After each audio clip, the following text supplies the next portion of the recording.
All right, Tim, what do you got for us?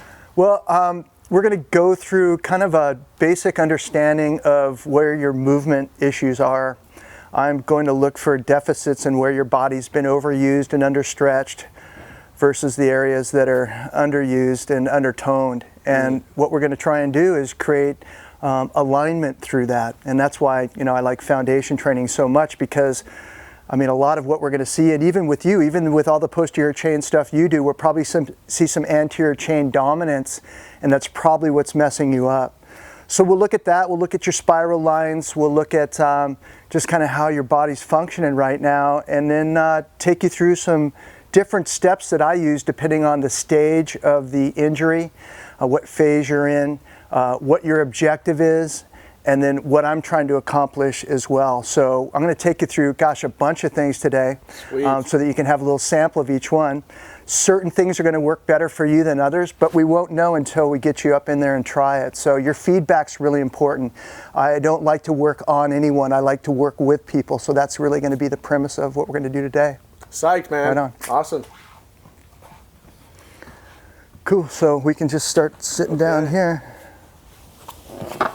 Okay, and sit way up high. Up top here? Yeah, and put your feet in the holes. I need a manual though. Yeah. It's sitting right. That's it, right there. You're in it now. And this would be technically ideal. This is called Brugger's position. Brugger's position. Yeah, when your hands are out, because we tend to want to go like this. Even, people doing, the fake yoga stuff or the fake meditation stuff, you see their circles in here and they've got to be out, because we're trying to open, right? Everything's opening. That's kind of the premise here. We're opening here. We're aligning the spine. So this is just a great alternative way to sit, Is he going right now? You rolling? Yeah. Okay, just checking. Just checking. Oh, yeah. Right on. So this is just, the basic fundamentals of, the beginning of our lesson starts right now. Yeah. One of the things that we do, whether we're an athlete or not, is we sit a ton, right? The average person sits 9.7 hours a day and sleeps only 7.2 hours a day on average. So we sit longer than we sleep. Something's wrong with this. And so anything that we can do to change it up when we sit, because when we sit in chairs, obviously we lose that spinal strength that holds us straight. Again, posterior chain stuff that you guys talk about and do such a good job with. Yeah.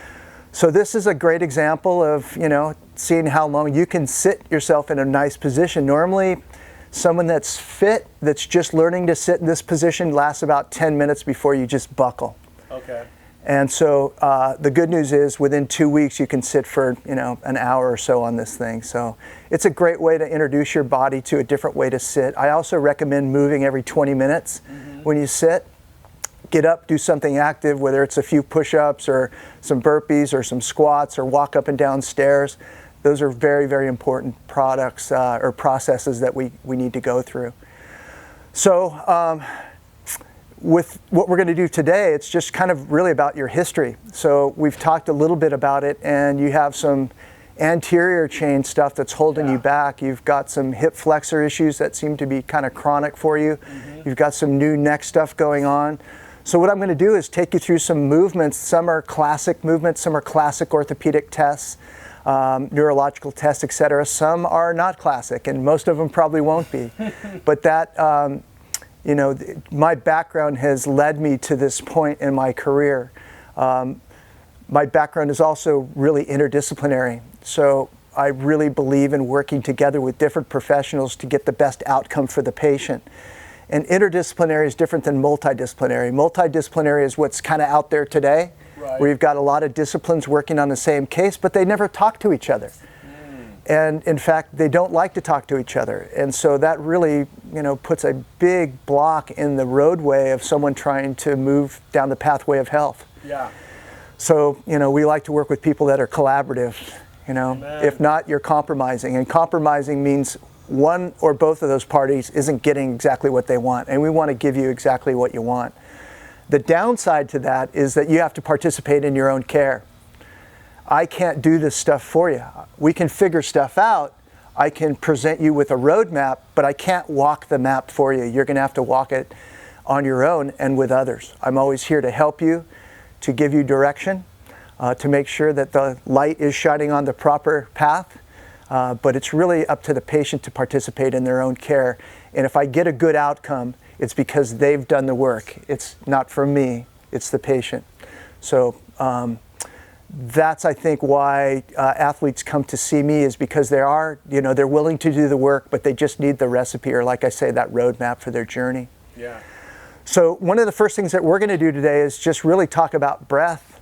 Okay. Okay, so my thing, or my structures of my care, is based upon first alignment. So learning what alignment is. Sitting in this position certainly teaches your body great alignment from a sitting perspective. And then I think the next important thing to learn and progress through is learning breath. Can you take a solid diaphragmatic breath? Do you even know what that means? And when I look at most people breathe, they breathe with their shoulders. When their shoulders raise when they breathe, it's a tough sign. They're going to start from, really point A. What they're doing when they breathe and lift the shoulders is not only are they not getting in adequate oxygen, but they are stimulating the sympathetic nervous system to go into fight or flight. So if you can imagine sitting at a desk all day, breathing like this because you're under stress from your boss or your deadline, you're already starting off way behind the deal. We haven't even got to number 3 in the things that make you fit. So you've got alignment. So posture is critical, and then you've got breath, learning how to really use your breath to send your breath anywhere in your body. Yeah. We learned in school that we had 1 diaphragm, and now we know we have 4 diaphragms. You've got 1 in the thoracic area, then 1 at the base of the cervical spine, 1 at the base of the brain, and then 1 in the pelvic floor.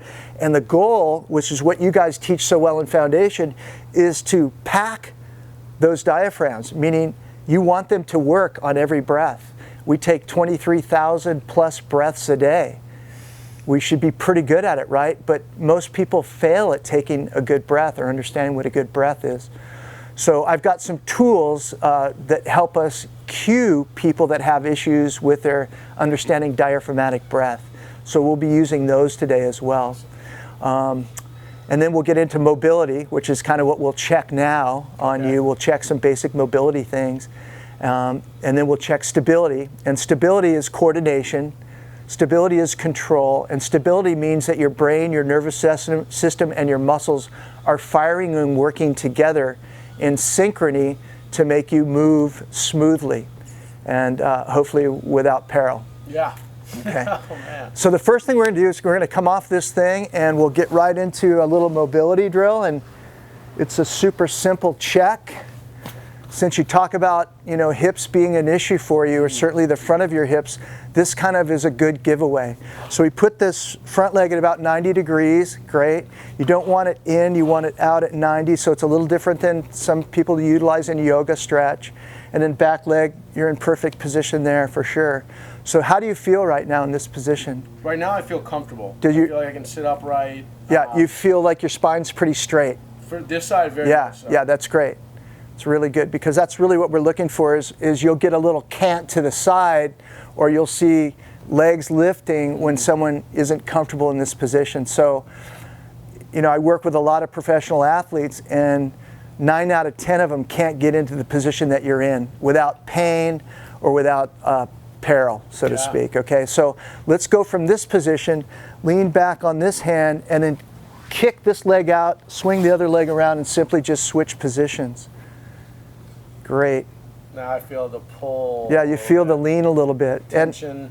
And a little bit of like cockeyedness at the low back. Yeah, so things are starting to happen now in this position here. So it allows me to understand what part of your body, what side of your body is dominant or tight. And that will be the side of the body that we focus in on when I do soft tissue work. Okay. The soft tissue work is so critical because it allows us to get this new range of motion, free up the joint, improve mobility so that we can see if that resolves the pain. Right. And if I work on a low back, Jesse, most of the time I don't have to literally work on the low back. If I end up working on the low back, that means these other issues or these other possible solutions have failed. They're not the answer. So usually we work with soft tissue in the hips. We can clear up the hips because the hips are supposed to be mobile and the low back is supposed to be stable, when we gain new mobility in the hips, we instantly take stress out of the low back, Right. which is the ultimate goal. There is no cure for low back pain, no cure for low back problems. Otherwise, everybody would be doing the same thing, and we'd all be heroes at it. But everyone is different. Yeah. So we have to take the time with each person, look at their movement profile, look at their breath, look at their alignment, and kind of move forward from there. Okay? So, so where do you feel that tension on the side? It feels as though things have chilled a little bit. I could say it's almost like I've got to purposefully rock back just to feel totally upright. Yeah. And so I'll feel that little bit in the adductor. That adductor, a little bit of tension. Okay. I guess right in this. Right. And this is super uncommon for this position, or not super common for this position to feel that. Yeah, sorry. So what we'll do now is we'll take you into some different movements as well that'll also find other imbalances. So from here, what we're going to do is we're going to go up into a tripod position, and just like in foundation, we want to find that position where we can get our legs to almost straighten out comfortably. And then what we're going to do, Jess, is we're going to slide our foot through our hand and roll over right onto the back. And then the goal is to make your body into a tabletop. Now, what you're going to feel in this position is glute max firing, hamstring firing, upper back firing, all these muscles through here, traps, middle traps, lower traps, rhomboids. But what we will find out here is how long can we serve that pizza on there for without you breaking down. Now, Jesse, it's not uncommon for me to get people into this position that can only go here. And this is the person with really tight anterior chain issues. Yeah. So upper quad, sartorius, iliacus, and psoas. Okay, come on down, sit. I want to talk to you a little bit about psoas. Psoas is something that we all talk about, all the body workers talk about, all the trainers talk about it, etc. But I read a book called The Psoas. It's a thick book about one muscle, so you know it's great for nighttime reading. But reading little chunks at a time, I learned that the psoas is not a primary hip flexor. After all these years, right, of working on it, it's not that we can't help people by working on psoas and creating length there, but what we found out was that psoas is really there to compress the anterior portion or right over the top of the labrum of the hip to help add stability there. That's its primary purpose. Its secondary purpose is hip flexion. So like I said, I still work on it. It's still an important muscle to work on, but now I know that there are 3 other primary hip flexors, iliacus, psoas, and sartorius, that need the yeoman's amount of work, that need more work easily than psoas. Psoas will come along for that ride too. The other thing that I see in psoas or anterior chain patients is that if we don't work on the upper body, the body has these spiral chains, right, these fascial chains. So if I am working on your right hip flexor or psoas, and then I miss this line here, when you bring your arms up, all this tension in here limits your range of motion. So I have shoulder patients with hip flexor problems. I have hip flexor problems that have, shoulder injuries. Yeah. So they work back and forth, and it's not something I was taught in school to kind of match up these upper and lower chains. We usually look at them individually. Right. And I'm learning more and more it's holistic. You can't be reductionist when you treat someone.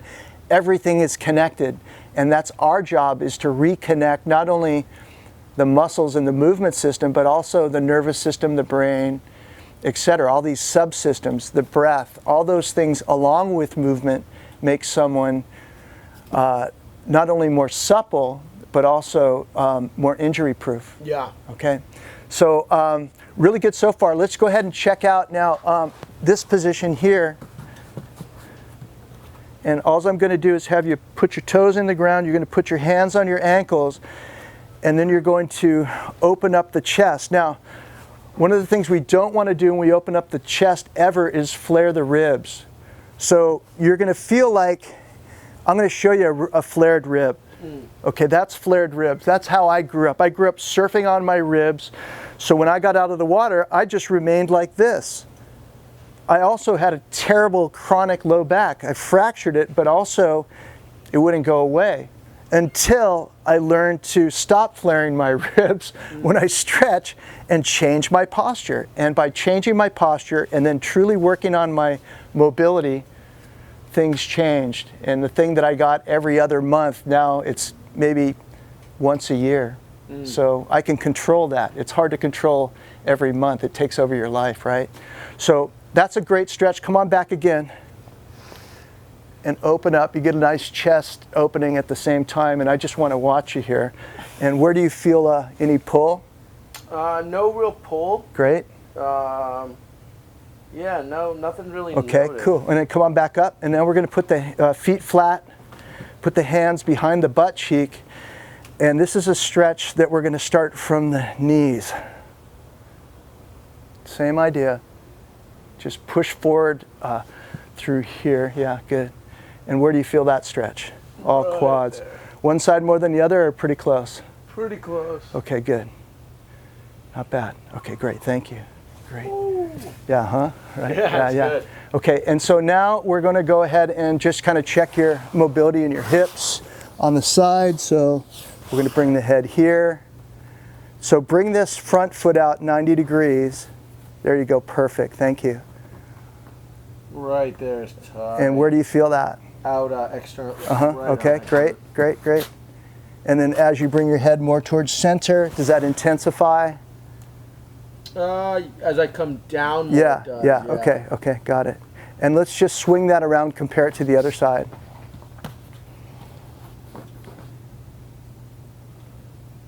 Right about there.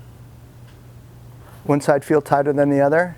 I'd say hard to say. Okay, we'll examine that later on the feel table. Like the other side was more the glute. This side, I feel like it wants to kind of go up a little bit up into the low back. Uh-huh, okay.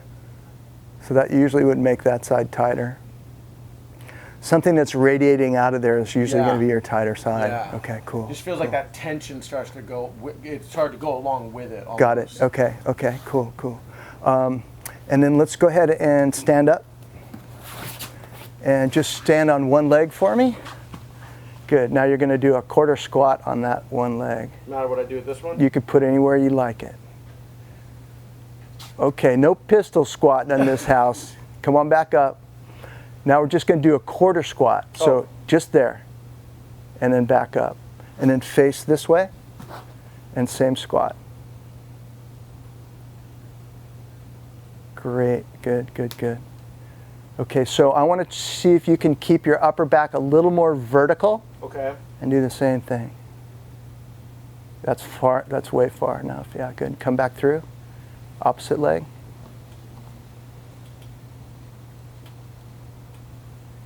Great work. Very good. Okay. And then face me and show me squat. Just regular squat. Great. And then turn to the side.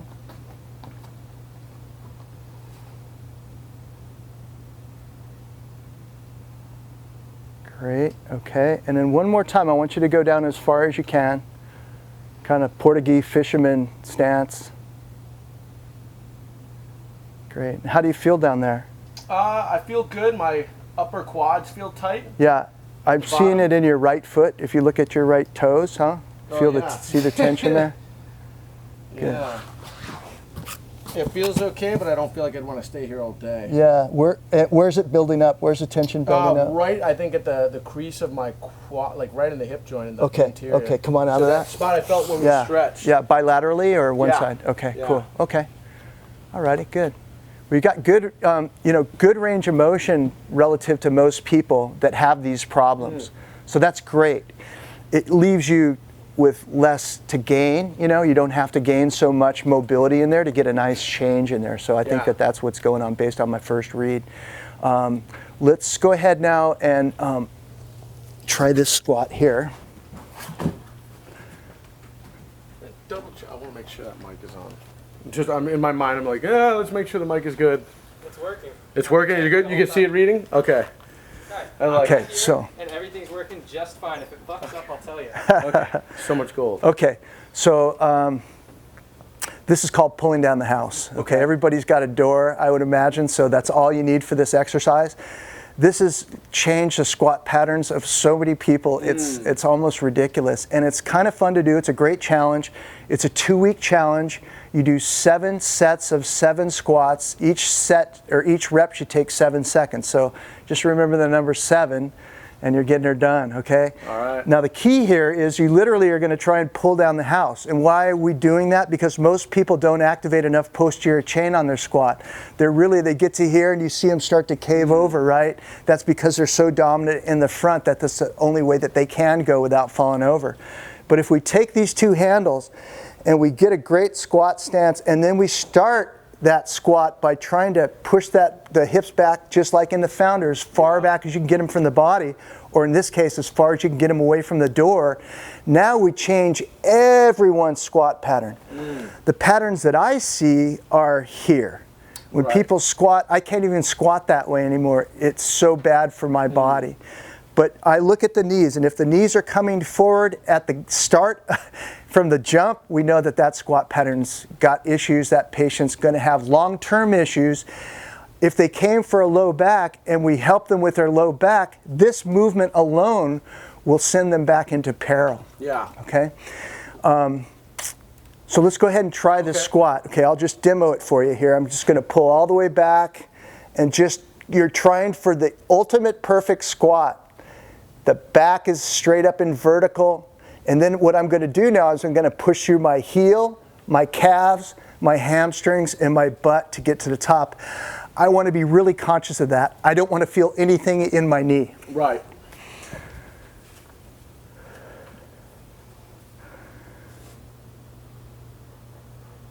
Great. And you can really feel the connection, even with your pattern being as good as it is. We can always get better.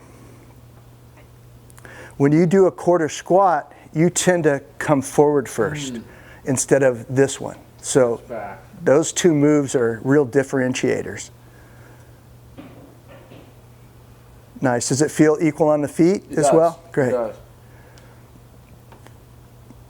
does. Now what's going to happen is tomorrow you'll go into squat and there's just not as much pressure on the door. And then the next week you're maybe doing it with 1 finger. And then maybe just the fingers are on top of the handles just for proprioception to know where you're at in space. And then within 2 weeks, you're doing a whole new squat.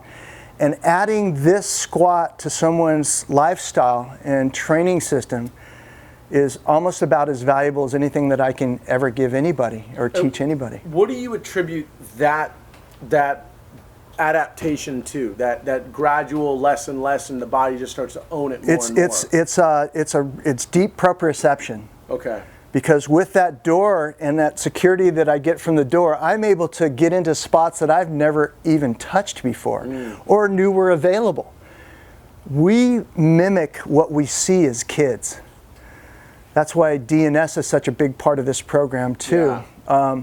Because if Dad runs with a certain gait, I can almost guarantee you his kid's going to have that same gait. And the story that I relate to is like the first year I was in practice, this kid came in, 7 years old, wanted to be a runner. His mom says he runs with a limp. And so I examined his ankle, I examined his knee and hip. Everything's good in there. And so I gave him, he was a little out of balance, gave him some stretches to do and so forth, and said, I want to see you in a week after working on these stretches. I want to see if there's some improvement. So we had him run in the parking lot, and then the next week he came with his dad. Now his dad was a Vietnam vet and had shrapnel in his leg. And so they wanted to, the kid wanted his dad to run with him so I could watch him run. And his dad ran with that same gait that the kid was running with because of his shrapnel. The kid had only seen his dad run. Wow. And it's the same thing, especially in walking, right? Especially we see these as young kids, people walking. You can't believe watching a mother and a daughter walk together. Watch their arms, watch their legs. They're walking the same way. So yes, you can blame it on your parents, but the problem will still remain. Right. We've got to correct it. You got to do the work. Yeah, sure. So I think this is a really important drill that anybody can do and anybody can teach themselves. It doesn't take equipment or anything else like that. You're only using your body weight. And mastering your body weight for me is crucial to be able to move forward to a strength component. I believe you have to have your alignment, your breath, your mobility, your stability down before you should consider adding load. And it's tough because working with guys in the NFL, I mean, that's sacrilege, right? I mean, they need their size. I played football, not at that level, but college level, and I understand the need for bulk. I understand the need for size. I weighed 60 pounds more than I weigh today.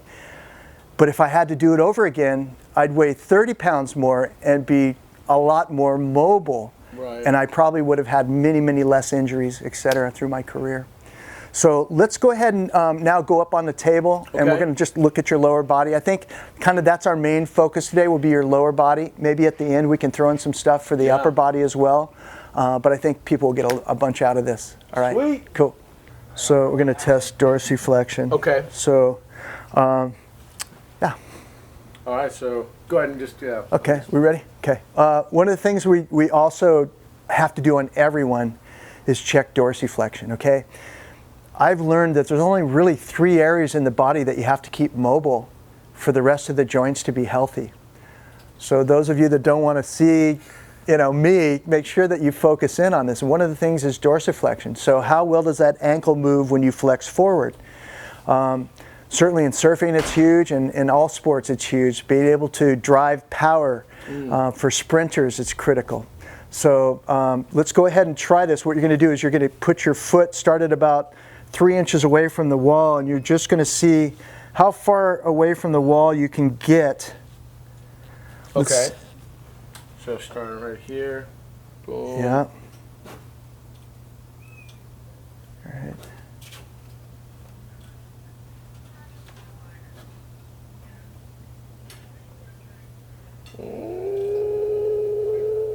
Nope. Okay. So you're right there is about normal. Is it about 4 inches? You want to be able to get about a 45 degree on that angle there. So it's adequate. Okay. Can be improved upon, but it's adequate. So let's switch feet. See if I can pick up right there. Adequate. Good. Great. Nice. Okay. I felt a little off, like I barely Lifted a little bit. Yeah. So I'm gonna go forward just an inch. The heel's still kind of light. I think I started right at my end range. There you go. So that lefty's a little bit looser than the right on that side. Okay. Yeah. So what I want to pick your brain though is you said there's 3. This is 1. What are Tim's big 3 that the range is? Oh, yeah. So you've got to have that ankle range of motion for sure in dorsiflexion, okay? And then you've got to have pure hip mobility. You've got to be able to go in all directions. And what I see lacking, and what's going to lack in you, is hip extension, right? Yeah. Because you've got tension in the front, it's going to limit your ability to go back. So how do we recognize that patient? Well, that's the patient with this stride, this little mini stride, right? It's just... Is that how it came in? No. But you'll note that they've got a pretty good front stride, but there's nothing behind them, and so it's a quick little gait. They're also the ones with very skinny calves. You can see a very big person on top with little tiny calves. Oftentimes it's because they don't have hip extension, no ability to push off on the calf, no ability to grow that muscle. Wow. So that's kind of an interesting observation that we've made too. I know 2 guys are going to really want to know about that. Wade, Asher. Okay, so we go from hips right into the thoracic spine. And the thoracic spine also includes the rib cage. The rib cage is a really kind of one of those unsung heroes in the rehabilitation area, because if you work on rib mobility along with thoracic mobility, you can get tremendous results throughout the whole body. So Jesse, what I do when I look at somebody is I'm really looking for their major area of where they move the least. And I work on that area. And oftentimes, regardless, if they come to me for a knee and their thoracic spine is tight, I stay with that. Of course, I want to get to that knee, but I really believe if a practitioner is working on the area that you have a problem with, if you have tendinitis in the elbow and they work on the elbow only, or you've got a low back problem, they work on the low back or mid back, they work on that area, they're not understanding the function of that area. Why did that area go out? It's being pulled by muscles. And those muscles, when they shorten, have tension, and tension will pull that joint out of alignment. And you have to identify where that tension is and then build a plan around that and try it in the clinic. Like today, I'm going to work on your anterior chain a bit and some of your lateral chain and see if we can't get a nice improvement in your ability to move better. One of the things that we'll check, and we'll check it right now too, is just simple range of motion. So let's watch you bend down. You're going to touch your toes. All right. Great, and that's great range of motion. No issues in the spine. Great, you've got plenty of room there. And then stand for me, and then simply hands on the hips. And now we're going to arch backwards, and we're going to look for little deviations. Oftentimes you'll see the body rotate. That looks really good. Is there any compression at the end of that range? No, not that I can note. Okay. I was curious going in if I was doing my low back or not. Yeah. Okay, so now what we're going to do is we'll get a little more specific with this. Okay. And we're going to look at the facets. And I like to test in closed chain whenever I can, as opposed to always on the table. It gives me a better realistic look at how gravity is affecting your movement too. So the first thing we'll do is we'll rotate right and then arch back. Great. And then come on up. And does that feel easier or harder than going straight back? It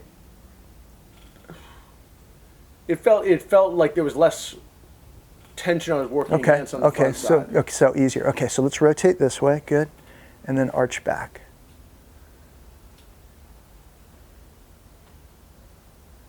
How's that feel?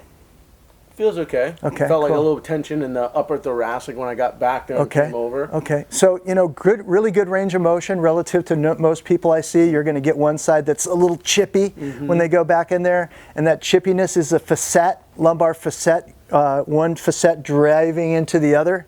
Okay. When it's tight like that, the hip flexors are tight, it compresses those facets and leaves you no room to do that. And it hurts to go back into those positions.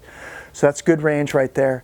So what I'm going to do now is I'm going to put you on the table. We're going to let you go through this little moment of relaxation. And in fact, I think what I'll do is examine you a little bit more, then put you on the chi machine and let your hips just kind of have a nice little moment. So the question I had for you though is, and I want to really hit for people out there with when it comes to psoas, can that be the culprit and it's coming out in the back? Oh, that's the big one I want to be. I know it's probably already very clear for most, but someone out there's, or at least I know I would have been the guy. Yeah. Well, wait, yeah, it's a big piece of it, but it isn't the only piece. Right. It used to be the only piece for me, right? Because that's where my knowledge was. But now I understand that not only is psoas involved in hip flexion, but in a secondary way, but it's that iliacus, upper quad, and sartorius that we have to pay attention to. So once I started to get into that, not only does it make the patients improve quicker, but it gives me more motions for them to work on outside of the clinic. Gotcha. And that's really where the work is done. Again, I'm going to try and free you up in here and give you the opportunity to go out there and move better. Yeah. It's not here. I'm not a healer. The body is the healer. I'm just the facilitator. I'm trying to provide the best environment possible. Love it. Love it. Okay, so let's just do a couple of moves here. Okay. Very good. All right, so I just want to get a feel for how the pelvis is moving here, and you can feel it drops nicely here. It's got a little attitude when we come back here. So I never base my everything on one test. I've got to do 5 or 6 tests till I'm satisfied that this is really happening here. It's a real deal. So what I'm going to do is I'm going to check hip flexor strength right now. So you're going to lift this leg up 6 inches, turn the foot out. I'll give you pressure and you resist, and then I watch how the body responds. Okay, resist, And you can kind of see and feel how that left shoulder is trying to get involved in this thing right now, okay? So that's that spiral I was talking about. So if you've got a hip flexor issue here and I don't follow that chain up there, you know, I'm gonna miss maybe 20% of what I could do to help you. And we'll find that line, it'll be red for sure. So let's test the other side and see how that feels. So lift that one up 6 inches, turn your foot out, and then resist. And it's like you got a cigar and a cup of coffee and you're not having any problem there. And did you feel the difference in how localized that strength was versus this one's trying to recruit your whole body? Very much so. Okay, so for me, this is the moment where injury happens. This is that pause. I'm gonna do it again. You're gonna know it's coming, but you're not gonna be able to hold me up for about a second or two, and then you're going to recruit all these other muscles to try and do that. And we know in a football game or a volleyball match or something, you don't have that precious moment to recover. That is the moment where injury happens. So I hypothesize that these things can be part of that timing issue, that inability for your dynamic restraint system to go, boom, I got you. Right. Instead, it's like out getting popcorn at the concession stand, and it's like, oh, I was supposed to be there. And you're blown out, right? Okay. Yep. All right. So let's see here. So now let's go ahead and test a couple other pieces of the hip. Okay. So let's go ahead and just slide your foot right up here, and just let me know how that feels. Let me know if you've got any areas of tension when we do that. Right away. Right into the groin. Okay. Yeah. And So that's what's felt like been snagging lately. okay. Right. So it's so cool, these tests. They really help us to identify exactly what we need to do. And most of them are patient participation tests, so the patient knows too, okay? And that's really important. Okay, now we're gonna stack that foot on top of the knee. This one. Mm-hmm, good. And where does this one go to? I got nothing on this one. Okay, so I'm gonna just give it a little bit of tension. Right away, that. Right. Same zone. A little more on top this time versus medial, or about the same? About the same. Okay. Up into there. Cool. Okay. And so because of this sign right now, I want to make sure there's no impingement. So I'm going to push you up here medially. Yep, I feel a pinch. Yeah. So that's something that, you know, hopefully we can clear up with the muscle work. If not, then that would be an indicator over time that we need to get some film of that. And film of the other side as well to see if there's bony changes happening in there, okay? I'm not a big fan of X-ray, but it's a great tool at certain times to see how long has this process been going on in there. Right. Okay, all right, so that's great. And then same thing here. Let's just try that little test on this wheel. Any snag there? All clear. And then I'm going to give a little extra gas on there. Little bit of tension up in the in the crease there. Okay, stack that knee on top of the knee, or foot on top of the knee. Great. And then tell me about this guy. Same spot. Yeah, Definitely. yeah. Maybe a little juicier on this side here. Yeah, okay. So that's just a little more tension on that left side. So he's kind of creating a picture for me here. We're starting to see the story. All right, and now we'll come up here, and we're going to come right into... Same tension. Okay. So if we look at anatomy and we look at a bunch of femurs and acetabulums where that femur is supposed to fit in there and glide and stuff, you'd be amazed at how many funky looking heads on there and weird shape acetabulums, and how the bone hangs out sometimes, and sometimes it's really deep inside the joint. All those things, you know, create function or lack of there too. So if I have a patient and they're doing as much work as I think that they're doing and they're not getting the result, then we need to look inside and see exactly what's happening there. You might have got something from mom and dad that's not allowing you to do what you want to do. Right. Okay, so those are other variables. Okay, so I'm just going to go ahead now and get you into the chi machine a little bit and let you just cruise. And what this is going to do is sedate the nervous system. I'm going to put you into this parasympathetic modality, and it's done by the rhythm and synchrony of this machine, invented by a doctor from China many years ago. I've had this machine for like 20 years.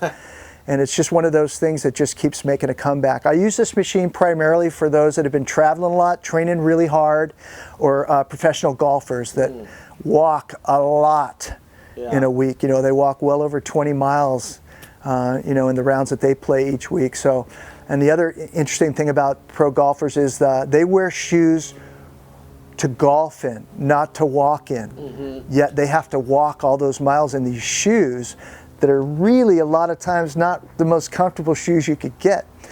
So that's another factor. We see a lot of great toes on the left side. If you're a right-handed golfer, those great left toes have big arthritic problems as times go, and I think a lot of it has to do with the funky gait they do when they golf, and as well as them having to turn around that left foot when they golf. Okay, so let's get to legs up. Let me put this right underneath them. Wonderful. Slip the old chi machine up in the house. Beautiful. I haven't done one of these in a long time. Oh yeah. There's a lot of them out there. Sun and Cone is the original company. They've got a lot of chi machines out there, like I said, a lot cheaper than the original one, but I know I've had this 20 years, so they must be doing something right. So here we go. Now, for you, you just chill. Okay. And what you're going to feel is this movement that's starting at your feet is going to work its way all the way up the body, and then pretty soon your head's going to be going back and forth. What I'm going to look for is what's happening with the feet. Are they moving the same?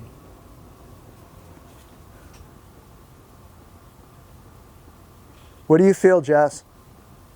I feel my feet brushing each other. Do you feel like they're moving equally? It feels more like the right is doing a lot. Yeah, and I'm seeing the left. Interesting. So go ahead and look at your feet. See how that left's coming way over?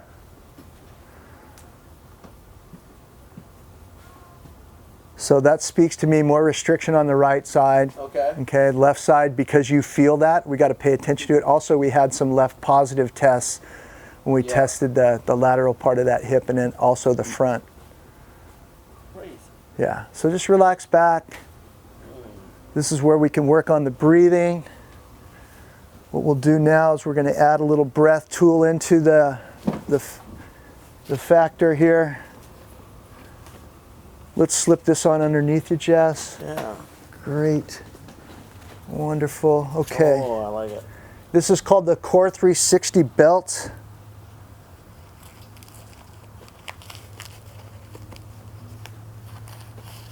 And what this is for proprioceptive awareness of breath. Now, what we first use this when you're static like this, just so that you can feel these four corners. What they are is four little hard plastic balls that when you breathe into them create pressure against your tissue so you can tell if you've got the breath going to that area. So what we want to do is we want to get it into that belly, we want to get it in transverse abdominis, and we want the patient to feel it on each breath. This helps people bring awareness to, you know, am I a chest breather and a shoulder breather, or am I a belly breather? Want to breathe through the nose too. Remember, breathing through the nose calms the central nervous system, puts you right into parasympathetic by stimulating the vagus nerve that's in the back of the throat. And how we stimulate that is breathing through the nose. And then if you choose to breathe back out through the nose, that's ideal. But if you choose to breathe out through the mouth, make sure the tip of your tongue is on the roof of your mouth. And you're breathing out.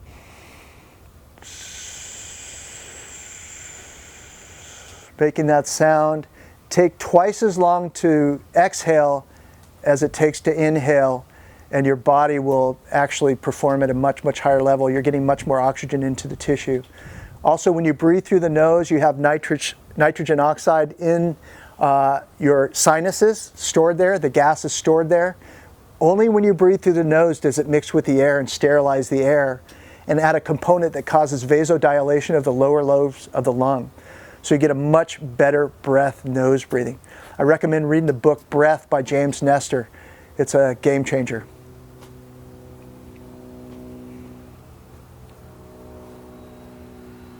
How you feeling, brother? Super chill. Good. Great. All right, we'll just give you the mini version there.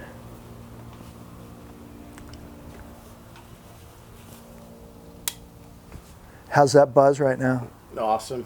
I feel it coming through. Yeah, you get a full endorphin rush when this machine stops, so it's like everybody loves it while it's happening, but loves it even more when it's over. That explains why my brother, sister, and my parents had it when we were growing up. Oh, is that right? Addicted to that. Yeah, it's just a great feeling. Yeah. All righty, well, let me pull this off. Thank you. All right. Let's take the breath belt off. Now, when I learned to use a breath belt, not only did I learn to use it statically, but I also learned to use it with my exercises. And it is a huge challenge to breathe properly, even when you're doing the most basic movements. So for foundation practitioners, I could think of no better tool really to add to the kit. Yeah. Because it really helps you to teach your clients how to get that elongation, where to put that breath, how to feel the breath not only in your belly but in your back. And then from there we want to teach your clients or your patients how to move your breath through your body, how to send breath into your ankle. And it's not literal, but it's a sense of doing that. And when you're doing that, you're calming the nervous system, you're sending in tension down, you're getting oxygenation into the tissues.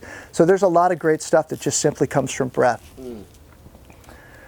Okay, so let's get into a little tissue work, all right? Let's see how that feels. Yeah. Okay?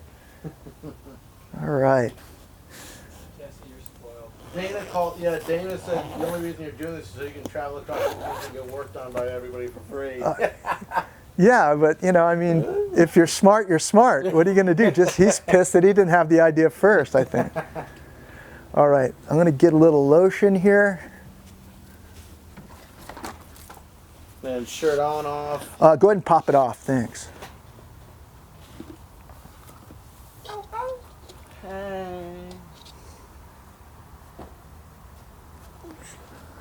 Okay, so I'm going to get in there and palpate and feel this guy, but then feel that guy. Yeah. And just looking for tension in the tissue here. I'm going down to the first layer of resistance. I'm not trying to dig in and see how far into his abdominal cavity I can get. We already know that's going to hurt plenty. So tell me, as far as tenderness goes, is it left or right? I'd say right more than left. Okay. Yeah, I'm feeling that too right there. And then I'm going to come into iliacus.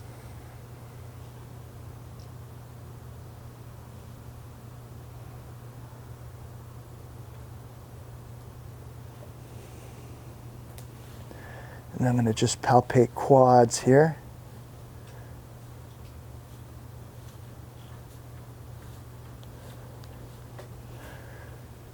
Yeah, okay, good.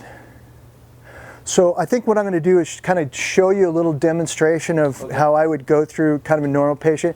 You're not super restricted in there, which is fantastic for your health.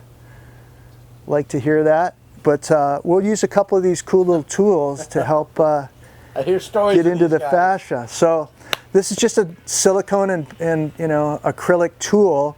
This piece is silicone. It's got grooves cut into it that allow me to penetrate through the tissue, and my goal is to get to the third layer of fascia. Once I get there, I'll grip it and then I'll move it. And what that does is just kind of breaks up the disorganized tissues that are in there. But bottom line, what my goal is with fascia is to heat it up. I'm just trying to bring blood into that thing, baby, because I know that there was an argument in physiology: is it a contractile tissue like a muscle, or what the hell is fascia anyways? And as it turns out, it does have some muscle fibers in it in many places. However, not enough to make the whole tissue contract. So we believe it's not a contractile tissue, but it really loves to open up to heat. So that's what we're going to get into right now. Now when I work on a scale of 1 to 10, 10 being pain. I never want to go above a 7. Okay. I'm working with the nervous system. I'm not trying to overrule it. If you piss off the nervous system and you create pain, you're going to have problems with your treatment. So the idea here is to communicate with the patient and to work at a 7 so that they breathe normally and the body stays calm. All right. Okay, so here we go. Just looking for tension in the tissue as I come through here, and you'll see his body start to imprint a little bit with what I'm doing, and it will imprint or turn red where he's got the most resistance.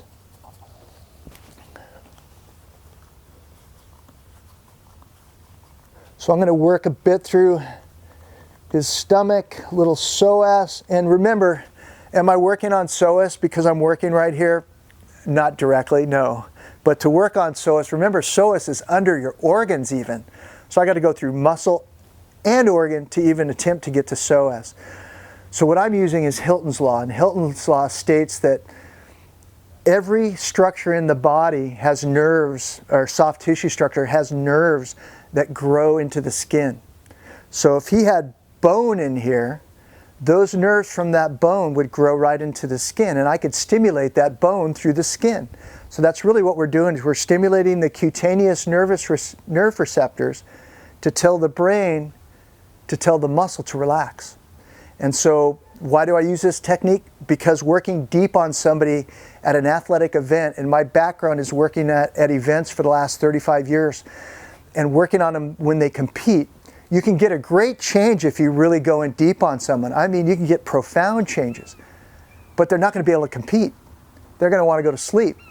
You've just disconnected that connection between the brain, nervous system, and muscle. I want to reconnect when I do the work, and so the work that I do is always reconnecting. At least that's the goal.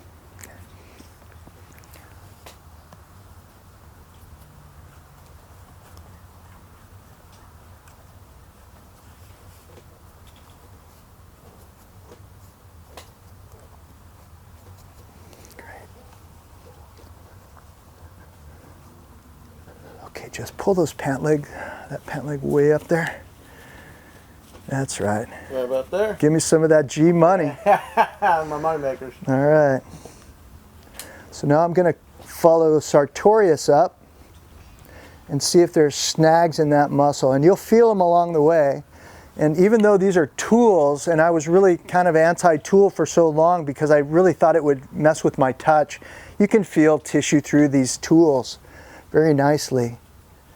You're just looking, you're just feeling for resistance. So you see me, I press down, I give it a little twist to grip onto that fascia, and Jesse feels me gripping onto that fascia right now. And then you just pop it like that. And now you'll see a lot of redness starting to come into that muscle because I'm bringing blood flow to it. And like I said, normally I would just do this with my hands, but I'm not affecting the fascia, I believe, in the way that this tool can do it. Going to come all the way up to the ASIS, where all these, that upper, where the quad attaches and sartorius attaches.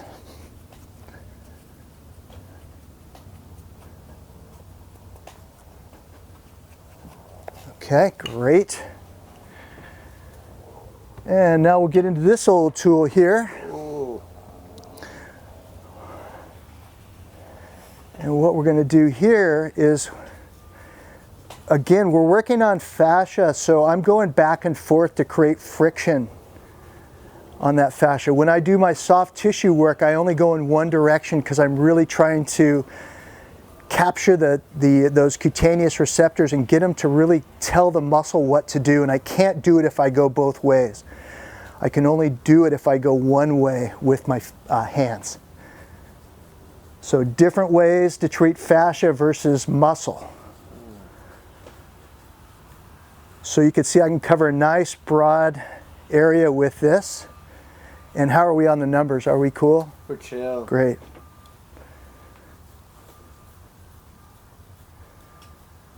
Yeah, normally I'll work on a muscle. If I'm taking it muscle by muscle, maybe I'll work on a muscle for a minute with each of these tools. Okay, so it's not a super long treatment with it.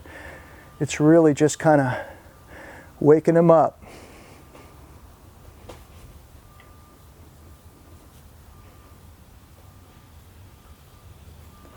Iliacus is a tough one to get with these tools, so I usually just use my hands there.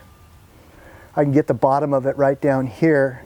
And this is right where Jesse's having a problem, right in the crease here. And on most of your patients or clients, if you palpate here, with their permission of course, if you palpate here, you're going to feel like there's somebody dumped a whole bag of sand in here into this tissue. And it's just the body's kind of the texture of the fascia that goes through there, and then the concentration from all the contractions that you've had in there. So this area is really compressed and condensed. And if I could think of one word for these treatments and the training and all that stuff, if I can think of one word that we're looking for, it's space. I'm just trying to give your body space.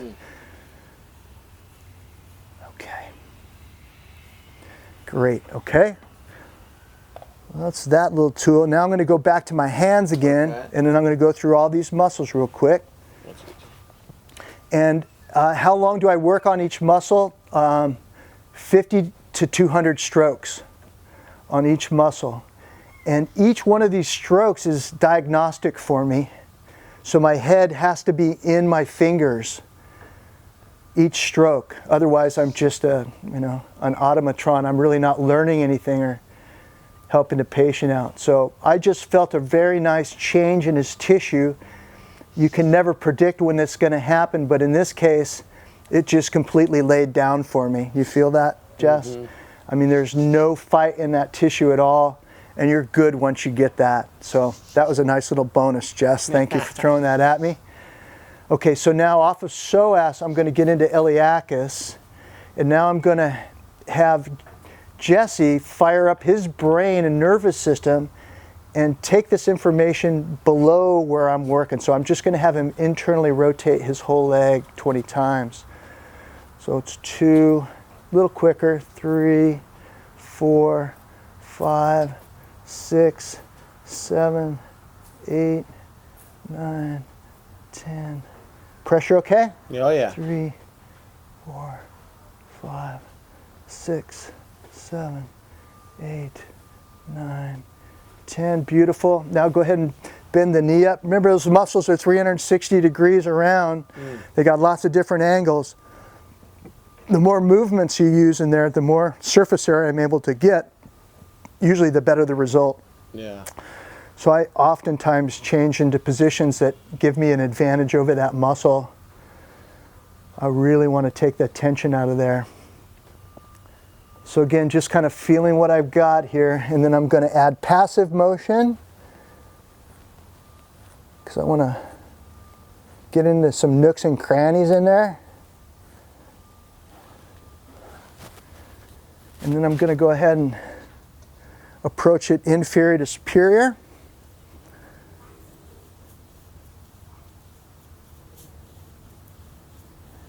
And again, just looking for tension with my fingers, just looking for areas that resist me more than others. And then focusing on that area that resists me the most. So I went right down into adductor here, it just drugged me right to it. Felt it. And again, if you think back to the tests that we did, there were some issues here, so we're addressing them right now. I think I'll go back to using the disc on this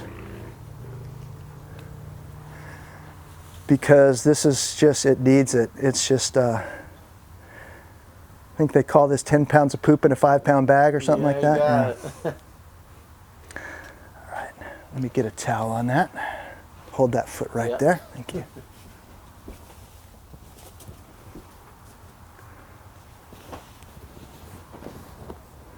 Any questions about this stuff, my man, so far? No, I'm just. Does it make sense? Yeah, no, Okay. it feels awesome. Like the transition you mentioned, I felt that, and no, in my mind I start to go with something like the adductors, where I'm always bringing them into the game if I'm doing foundation? Is it something where you'd say almost back off on You have to create, you have to do, I'd say encourage movement, but only in length. Okay. You don't need to contract these things much more right now. Right. Okay. Usually this is a program where it's just stretch for most people, or excuse me, it's stretch and tone for most people. In your case, it's just stretch.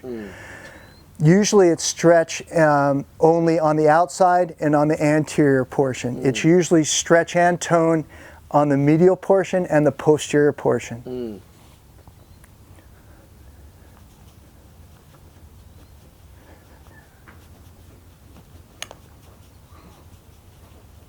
And I'm using a towel on the surface because the leg got a little slippery with the lotion I was using. And this allows me to eliminate that problem for the disc, and I can get right into that muscle and work out where it's tightest. People are going to want to know how they find someone like Tim Brown out there. You know, find someone that lives what they talk about. Yeah. That's really all I can, you know, add to that is, you know, if they're living what they're preaching, they know how much work it takes. And they know that simply coming in and getting adjusted ain't going to do it. There has to be a reason behind why you had to be adjusted. And that reason often takes a lot of time to build up. And it's almost innocuous in that you don't feel it while it's building, other than these, well, maybe I'm a little tighter today.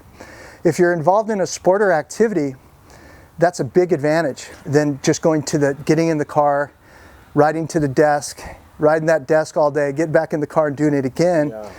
Yeah. If you're doing something dynamic so that you can have feedback from your body all the time, you're going to know before an injury happens. Oftentimes people desensitize so slowly over time, they reach behind their seat to pick up their briefcase and blew out their rotator cuff. I can't tell you how common that happens. Whereas if they were in touch with their body, they felt the chest tightening up, they probably had tension in the neck, all this stuff was pulling forward, and they didn't correct that. So the body said, you're not hearing me, I'm going to make you hear me now. Yeah. And that's really what happens. The body's always talking.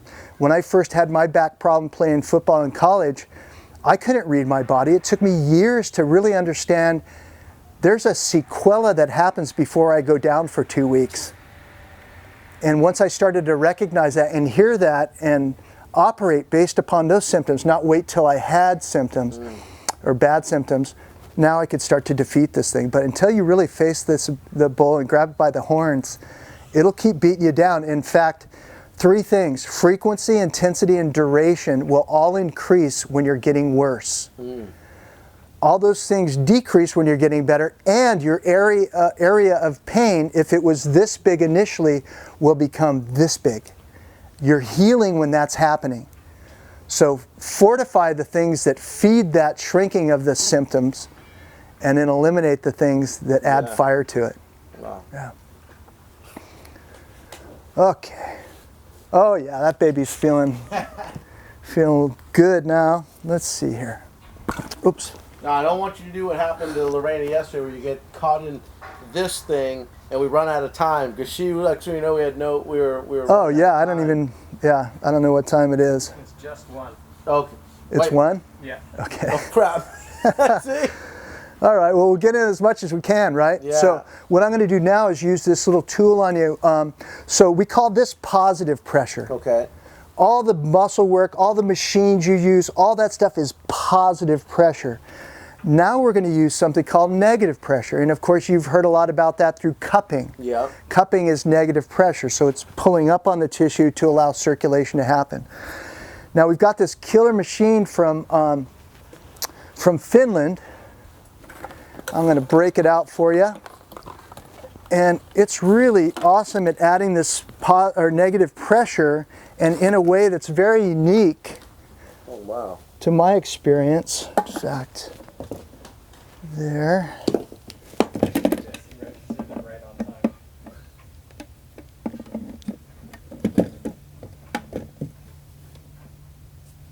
Okay. Plug her in.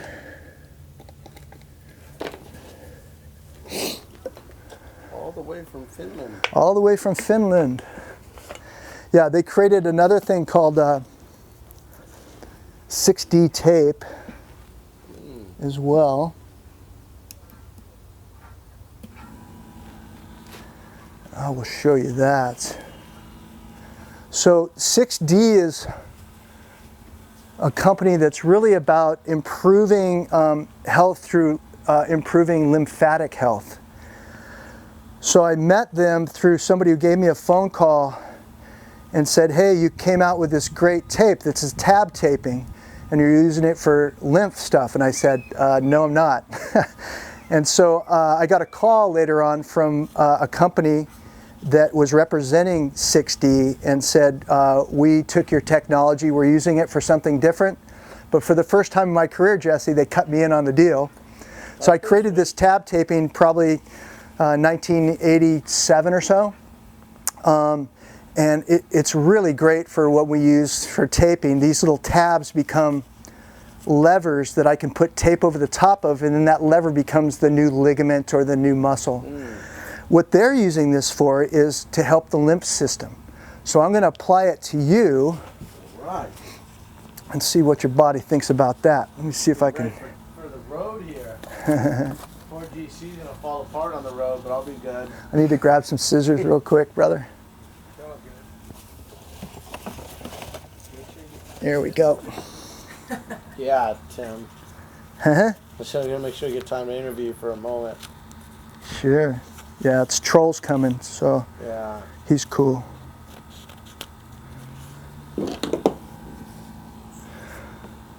So I'm going to utilize the 6D machine on you first, and then we're going to use this as a supplement.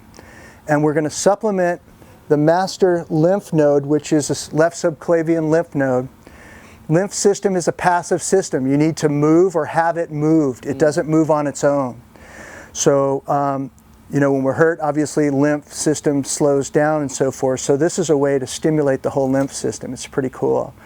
And you can put these, like, for instance, in areas where you've got lack of circulation or overused muscle, an area that's super tight, you can put this on the skin, and I'll put it on your forearm for a demonstration here.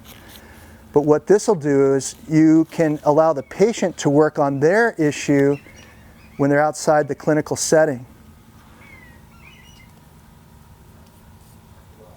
Now, it normally takes 5 to 15 minutes for this stuff to adhere, but what I want to show you is how the patient can now do some myofascial work, lifting that skin and turning it and bringing circulation to the area, you know, while they're passively doing their day. Yeah. So it's another great way. You can put this on lower body, upper body, anywhere you need to move blood flow and tissue, and anywhere you want to add to the lymph system, you can put this tape on and it'll help stimulate that throughout the day. Sweet. Yeah.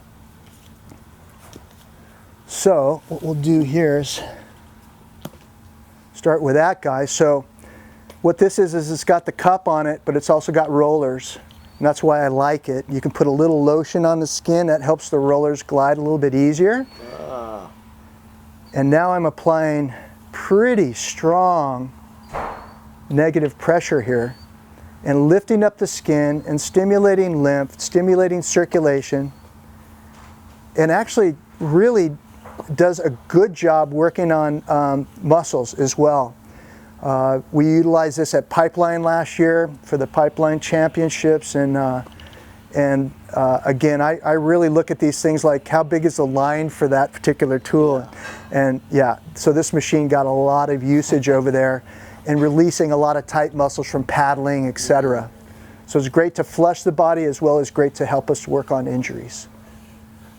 So you can kind of feel that moving through there. Yeah. And I can go through quads, so it's again a great adjunct to all the soft tissue stuff I already showed you. That's positive pressure. Now we've got this nice negative pressure lifting all that tissue up there and helping to stimulate circulation. Out with the old, in with the new. So, you know, I'm not looking for perfection today, but I'm looking for progress, okay? Yeah. So, and that's kind of the mentality I want you to have too. It took a long time for you to set the muscles up like this and to have the imbalances that you have. It's going to take some time to get rid of them. What I've learned in my experience is if you've had something for 12 years, probably going to take you a year. It's about a 12 to 1 factor, and that's a pretty good deal. At least it's not the other way. You know, we don't have that many years to live in life. So your body really wants to heal. It really wants to do the right thing if you provide the right environment. Right. So that's why all these tools, you know, from breath to mobility to alignment, etc., are very, very important for us all to have in our kits. So just a little demo, right? It's kind of nice. Wow. And you can do it on your own body. Feels great. I want one of He those wants more, right? Cool. All right. Now I want to get just into this groin a little bit on this side, and then we'll get you up and test you. Awesome. Okay, so let's go ahead and pull that pant leg up.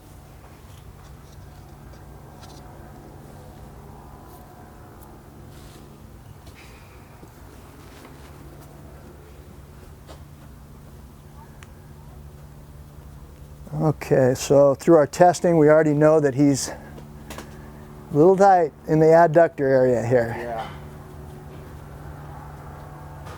So we'll just go through and bust up some of that fascia, bring some blood to it.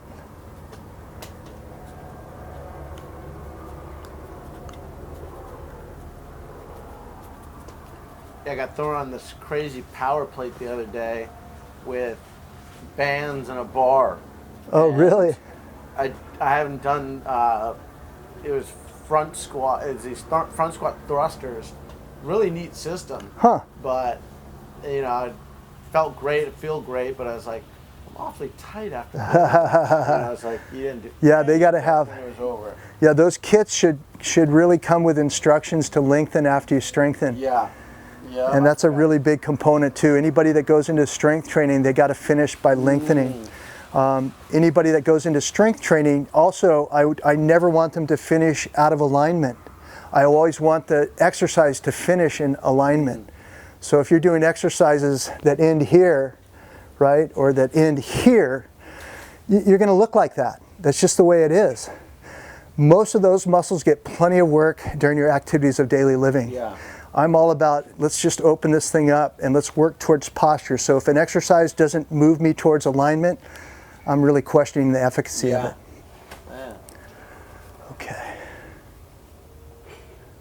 I have so many takeaways to chop out of here, Tim. Oh, great. Like, Great. oh man.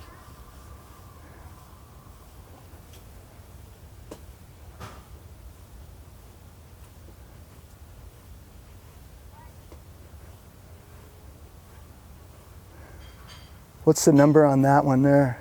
Oh, I'd say 5, 6. Okay. Not even. Tim, while you're working on that, can I ask you what Please. advice do you give people when it comes to things like nutrition? Well, I mean, it just depends on how deep down the hole you want to go. Yeah. So, you know, it's basically, you know, what is your hydration? And then also, what's your food look like? Give me 5 days of breakfast, lunch, and dinner. What does that go through? What do your snacks look like? Yeah. And if someone gives me 5 days of what they're eating and drinking, I'm going to have a pretty good idea if they're deficient in certain things. And then if they've got a pathology or something going on, certainly I work with you know, medical doctors and others, naturopaths, that can help me to understand better these other systems that I'm not an expert in. But I think eating live food is a very good way to say it. Eating foods that were, or only eating foods that were foods 150 years ago is a real good way to go too. I haven't heard that one yet. Eating foods that have very few ingredients. Yeah. Like you know, the old Italian mamas, you know, when they make bread, it's got like 4 or 5 ingredients in it. Now you look at the breads that we have, it's got 25 things, and 20 of those things you can't even pronounce. Yeah.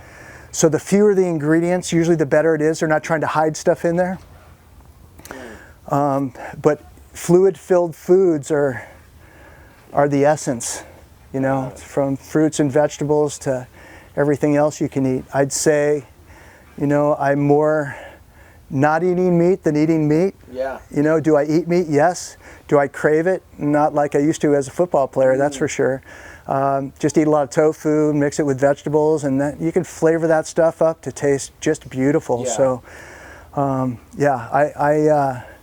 I'm an advocate of eating anything I can that's organic. That's really important. We eat a ton of avocados around here. Yeah. We like that oil. We eat a lot of extra virgin olive oil as well. So yeah, we try and eat the whole foods that people take supplements for. Right. And the stuff we put on our skin, we usually don't put on our skin unless we can eat it. Mm-hmm. So those are kind of some components for sure. Yeah. There's a company in Australia that can do tests for you that test your urine and your saliva to tell you how hydrated you are, what kind of nutrients that you're missing. So that's wow. kind of cool. Yeah, it's Be Alive. So I can send you information on that too. It's really interesting stuff. Awesome. Many of the scientists that I work with aren't so sure on that, whether you can read this stuff outside the body or not and be as accurate as you need to be. But my trials with it were very, very successful. Very cool. Yeah. It was the first time that I had in my life that I can remember more energy than I had fitness to match. And this was at Tavarua. Yeah. Where you try and get in the blue zone on this thing, and I got in the blue zone there, and I had plenty of energy. I just couldn't lift my arms anymore. You know? Too many ways. Yeah, so so for me that was a really good positive test that there's some knowledge to be gained from that. Cool. Great. Okay. Okay, just a few more strokes in there. Maybe what I'll do is I'll hit you with the couple questions I have in front of your charger. Oh yeah, good. Big guy. Okay, cool. Get a blast for the road. Is Troll here? Do you see him? Oh yeah, he is. I got him, then I got another person coming. Busy man of demand. Shit. Maybe we'll have Troll sit in with us on the machine or something. That'd be awesome. Yeah. Love to hear. And it. he can. Yeah. He's a great orator, so you should ask him some questions about his experience here. Yeah, for sure. I'd love to.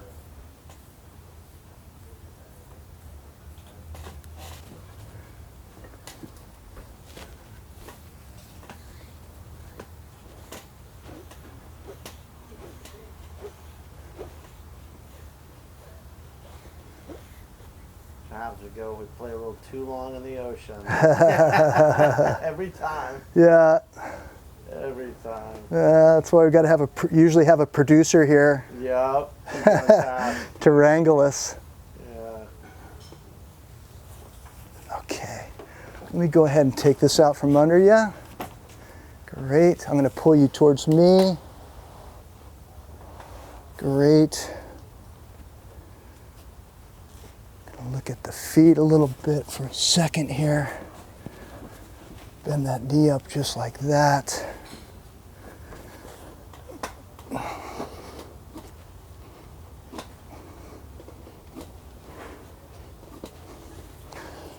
"26 bones in a little box here of we call the foot. So it's nice to give them a little love and some separation between church and state. Yeah. Great.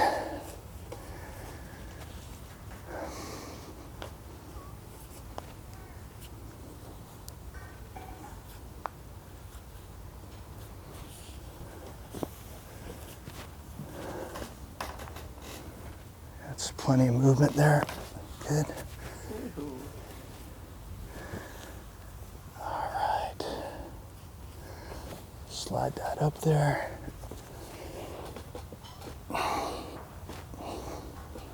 This should feel all good? Oh, yeah. Good. I'd say it almost feels overdue. Yeah, right? Those dogs never get enough love. Oh.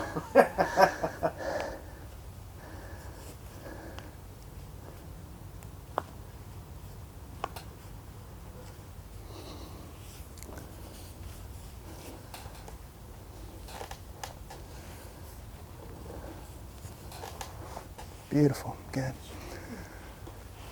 Okay. I'm going to work that TH spine just a little bit. I'm going to roll you like that. Great. Okay, big breath in. Tuck the chin, sit on up. Air goes out. Great. Great. Nice. Nice. Oh, it feels good. Come on up. Okay.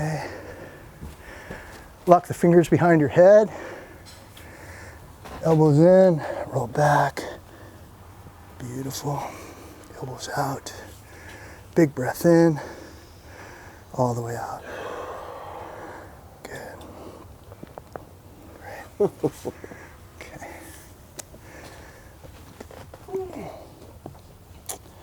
Okay, go ahead and stand up. All right. Just moving around a little bit. So, there wasn't a ton of compression back there, but this should feel like you can go even further. Oh yeah, I'm ready to go for a ride. I feel like I'm flowing. Oh yeah, okay, that's great. Yeah. And then go ahead and just squat and just see how that pattern feels now. It should feel like there's more space in there too. Big time. Yeah. I feel like I don't want to sit in the car for a long period of time. right, for sure. No, man, it's awesome, dude. Cool. So, what I want to ask you while I got you mic'd up and while we're here, any advice for people out there that are watching all this and going, okay, there's so many things that resonate. What advice do you have for them? Yeah, again, you want to look for somebody that kind of has similar philosophies of, you know, we're not trying to get you into the gym just to make you stronger. We're not trying to get you into the clinic just to adjust your spine. We're really looking at you as a whole person. You are what you eat, think, and do. And each one of those things has to be concerned. How do you sleep? How much water do you drink? You know, what are your relationships like? All those things are critical components to your ability to heal, because those things set up your mind and your attitude as to how you're going to move forward. So if you've got all these anchors pulling you down, we need to know about that so that we can help to understand that and provide a plan that's maybe more adaptable for you. Yeah. As opposed to the guy that's got, you know, professional athlete that's got all the time in the world to spend their time on these things. We need to really find out what is your number one objective. Find someone who understands that where you move the least and where you move with the most difficulty is an area that you really need to focus on fixing first and foremost. And then you move progressively through those areas. You know, once you clean that area up, I guarantee when you're halfway through, there's another area that's going to sound off. And it wasn't because that area wasn't already there, but your body has a really unique way of prioritizing its areas. Right. And it just so happens that we can correlate a lot of the tension into a lot of the injuries that we see. Yeah. You know, I say correlate, not causative, because nothing is perfect. And like I said, there's too many systems to say this is exactly what it is. Right. I can't always speak with that much straightforwardness as I'd like to, because it's just not the truth. Yeah. You know, there are too many other factors, too many variables that must be considered. And if you're truly treating someone holistically, you're treating the whole person, as opposed to the reductionist model that treats you as a low back. Right. I don't even know Jesse, I just know that's his back. And that's all I'm going to work on, because that's in the history, he has low back problems. If they're focused on your pain, they're not focused on you, that's a big problem. Okay. Awesome. And our last one, because I know you got people No piling worries. up waiting for you. No worries. How do you define wellness? And you've said it. I've heard so many different Yeah. But there's so many great things right now. But how would you define it if I gave you that specific? First of all, there is no real wellness. You never really reach balance. That nirvana thing that you're shooting for, all the chakras firing and everything. You know, first of all, we're right-handed or left-handed, right? So that obviously puts us in an imbalance. There have been anthropological studies that show anything that moves that's organic, like a virus or a bacteria or an insect or an animal, moves with asymmetry. If you look at the way our rib cages are set up, if you look at the shape of our heart, bigger on the left side. What's up with that, right? And how are we supposed to balance all that stuff? I don't think that it's a destination as much as it's a journey. Yeah. So balance, I think we should look at as a journey, and we should all be on that journey, by the way. Yeah. It's just, don't be too upset for not reaching it. I love it. Now, there was a quote that Dr. Lorena Lee wanted me to pull out of you. Do you recall it? Otherwise, I'm going to pull from GC. You said it at the start today. Yeah. I think it's something that's just really important, and we don't hear it enough because of the way our society is shaped and our social mores. And it's simple. It's look for progress. Don't look for perfection. Love it. You know, if perfection is going to happen, it's going to happen along the way, and it might happen while you're asleep, and then by the time you wake up, perfection is gone again. So I think it's just, again, it's that progress. It's that being able to stumble, trip, fall in the direction of balance, you know? But don't look for this perfect route. Don't look for the perfect mentor. You are your perfect mentor. There are people that will come into your lives that will make tremendous differences. But as in everything, you'll ride that out. And then it's time to move on to the next one. And I say that to all my patients. I think it's really critical that you see other people, that you get other opinions. I know everything I know based on my experience and my education. But it's this much in a sea of knowledge.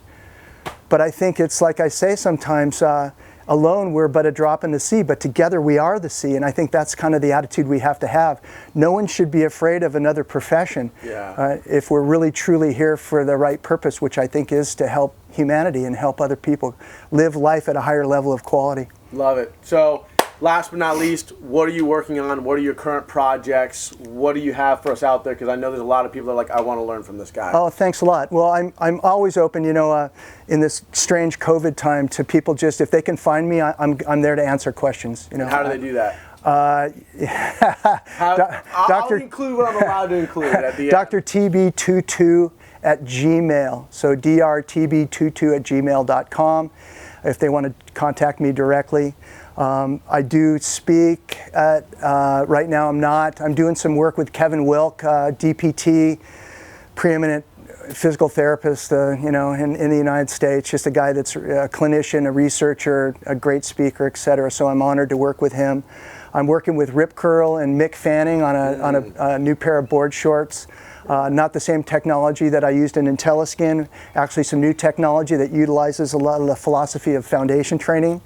Yeah, so a lot of posterior chain stuff that we're going to try and activate with garments. Awesome. So super stoked on that. I'll look for a Goodman signature model.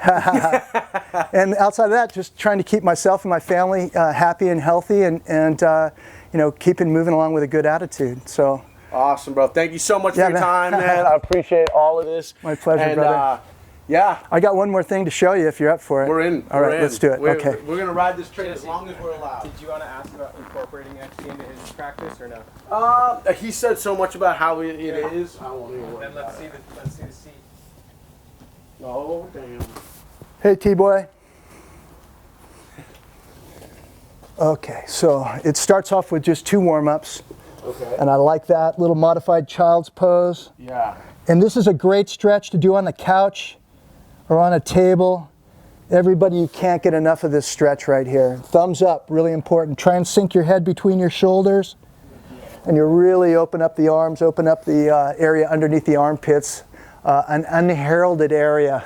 Okay. The subscapularis, upper lat, serratus anterior, posterior are very important muscles to get for posture and for movement. So that's position 1. Position 2 is just basically a downward dog. Try and straighten those legs out and push back. Again, same idea as foundation and the founder. We're trying to push those hips back as far away from the fingers as possible. And then you step into the, we call it the toilet bowl. Stick your head in there. And then the trick is, Jesse, pulling the knees into the chest. Okay. And once the knees are into the chest, you're in. Knees to chest. And so you can get right up into vertical. And once you get tired of that, you can start to oscillate a little bit. And this is really nice for the core. Yeah, heck yeah. Go back the other way. Come into some striders. And this whole thing happens in a minute. Yeah. So it really doesn't require much more than a minute a day on this thing. And it's a total reset. Wow. So when I get off of this thing,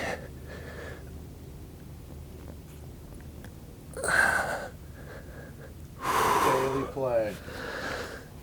when I get off of that thing, I mean, it's a different day. Yeah. Feels great. You're what's up, it Daddy. called? It's called Feet Up.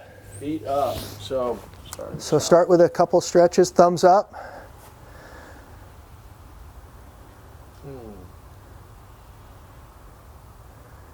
Great, and then come into downward dog. Beautiful.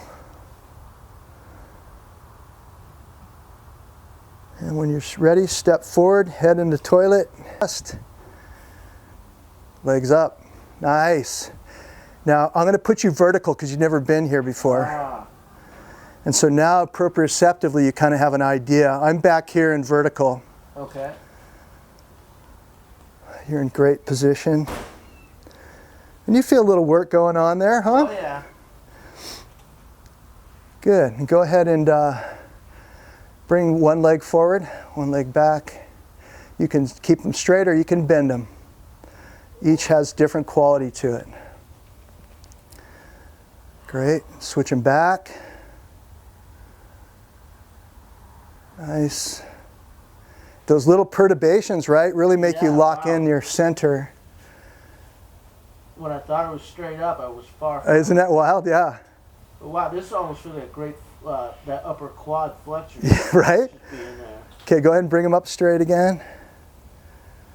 Excellent. You could try an L lever if you want to show off for the crowd. Which was the L lever? Touching your toes to the ground.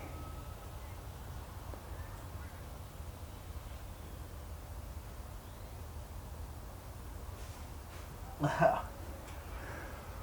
Yeah. That is just awesome for I'm just thinking of one more great thing for the morning routines. Yeah, there you go. I mean, right? And like I said, when you only have a minute, it's literally only takes a minute. Yeah, being able to start the day, do all my normal stuff, and one more toy to Right. add to the I know, routine. right? It's a little bit longer every time. It takes a while to get a toy in my bag, but if it stays in my bag longer than 90 days, it's a beaut. I'll show you one more real quick one while we're here, and then we'll go do a biocharger, actually two. If you haven't seen this before, it's an aqua jogger. It's simply a belt that I put on my athletes that have just had surgery, and they got to move, right? They got to move. Everybody needs to move. So you just adjust this belt on and click it on.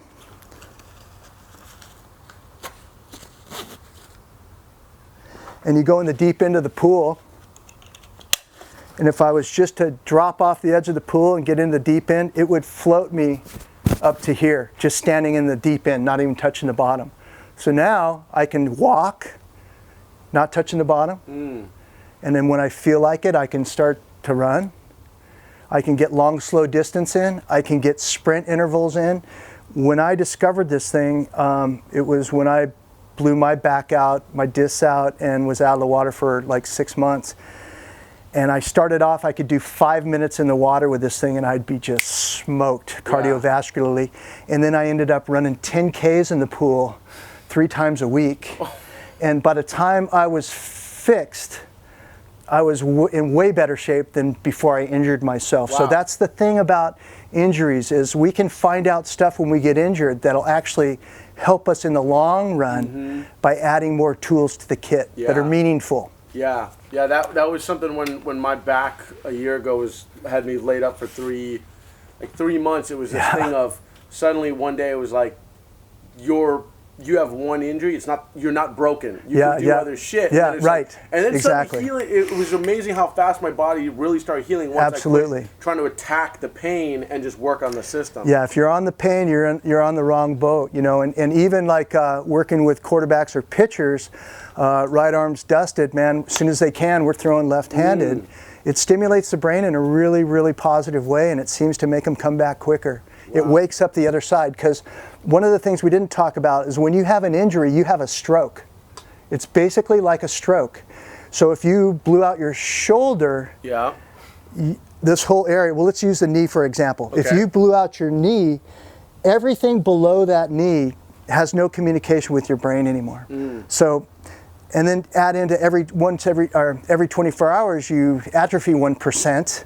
So add that to it, and now you've got a big problem going here. So what we recognize is that, and why I did the motion with you when I did tissue work, is I need to stimulate down here to help here. Yeah. And if I can stimulate above and below the injury with what we're doing with, whether it's exercise or tissue work or modalities, then I'm going to help that injury heal much, much faster, because we need to reconnect, remember, brain to nervous system to muscle. And that's exactly what you lose when you injure. Wow. It's complete disconnection.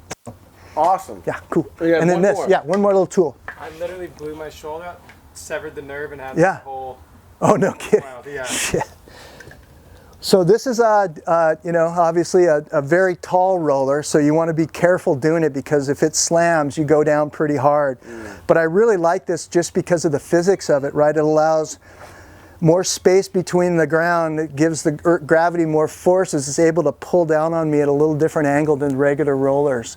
So the way that you mount this guy is that you get on it just like this, roll yourself back into that kind of tabletop position, and then remember, you're not going to put pressure in your low back ever with a roller. Your low back already has a curve that goes forward. You don't want to accentuate that. But right above that into the thoracolumbar area, and then moving into the thoracic spine, it's just beautiful the kind of pressure that you can put on this. And you can come under or you can come over to help accentuate that grip. Sometimes I'll have a 35-pound medicine ball right here to kind of roll with me to add even more pressure on that. Okay, so it's a really nice way to go. Yeah. Here's a great one. The Axeman is a great one. Swimming to the, whoops, there I said. You set yourself up. I did, didn't I? We should probably stick those. If you do the swimming moves to the side, I recommend that you do it on a low profile roller to eliminate crashing. Going down. Awesome, Try. bro.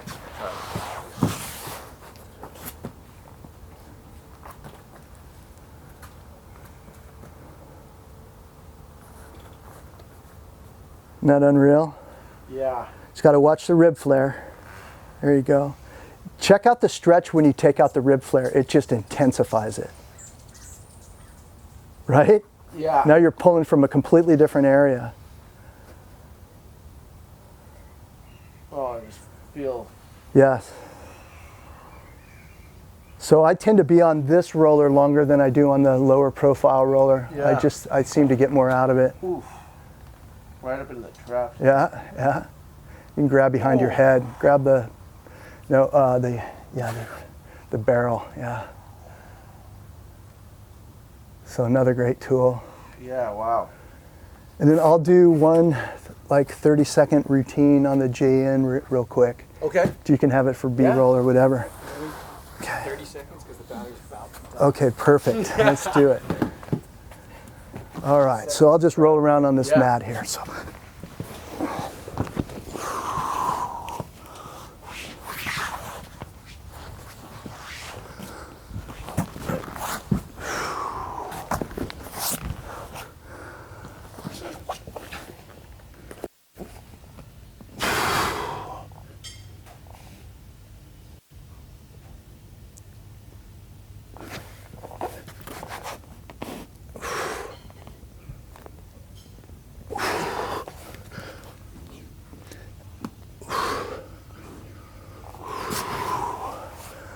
Let's see here. Yeah, come here.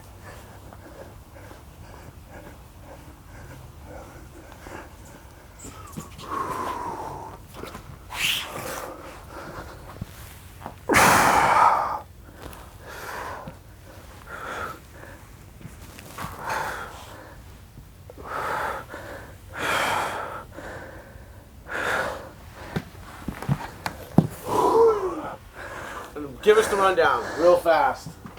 So Gymnastica Natural, just those moves got me pretty good. Yeah. It's a combination of using your breath work with jiu-jitsu, hatha yoga, gymnastics, and animal movement. So I got to study with Alvaro Romano, who created this technique, taught me about 300 moves that I actually utilize now in my care for athletes. I give them small 4 or 5 move routines that they can focus on to help them stay away from guys like me. Sick.